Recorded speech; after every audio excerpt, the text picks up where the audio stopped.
Hi, my name is Nina Mapson-Bone. I'm the Managing Director here at Beaumont People. And I just want to share some ideas with you on how you can attract and retain top talent, particularly in a competitive market.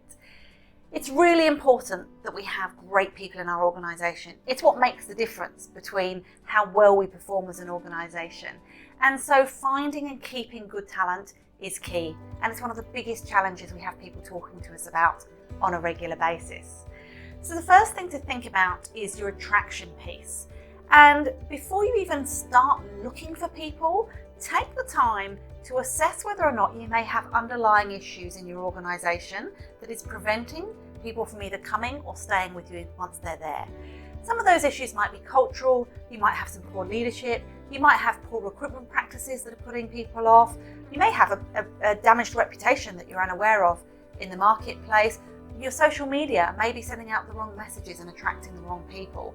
So before you even start looking, my first tip is to think about your organisation as it is, and is it set up to attract the right people. Once you're ready then to look, you really need to spend some time thinking about your process. And the first step is to actually be very clear on defining the role. So many people have a situation where, let's say Betty resigns. Betty's worked with you for 15 years.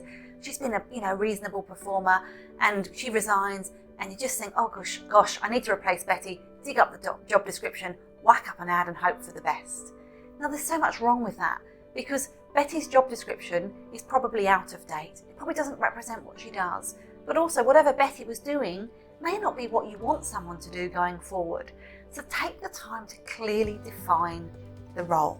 That's my next tip. The third thing would be to really think about how you're going to recruit the person.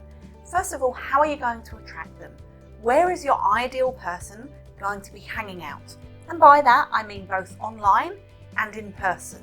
And are you actually targeting the areas they're going to be online and in person to ensure that they have awareness of the role that you have that might be perfect for them? The fourth tip is your recruitment process itself. Is your process, your interviews, your questions, the references, the steps you include, is that fit for purpose? Is it actually going to assess what you need to assess to make sure you've got the right person?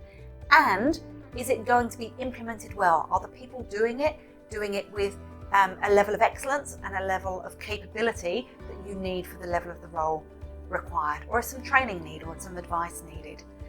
The final thing is, when you find the right person, make sure you offer well.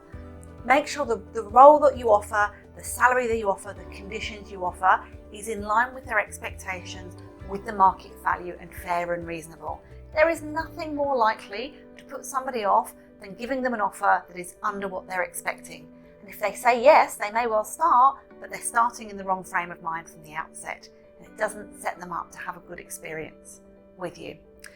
So then this brings us to the next tip, which is it's all about onboarding. You can do all this work to find the perfect person and then do a terrible job of inducting them and really engaging the employee when they start.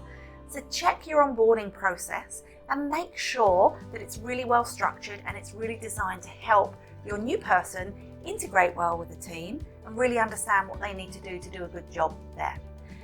And then my final tip in attracting and retaining good talent is about looking after your people once they're there. And we could do a whole segment just on that alone, but really think about, how do you look after your people? How do you engage them? Do you take the time to listen to their wants and needs? And if you can accommodate them, do you accommodate them? And if you can't, do you take the time to explain why that might not be possible so that they can understand? And do you take the time to share the mission and the purpose of the organisation so that they feel like they're on the journey with you? So really spend that time looking after your people once you've got them there. Thanks very much for listening, and good luck with your hiring and retention of fabulous employees.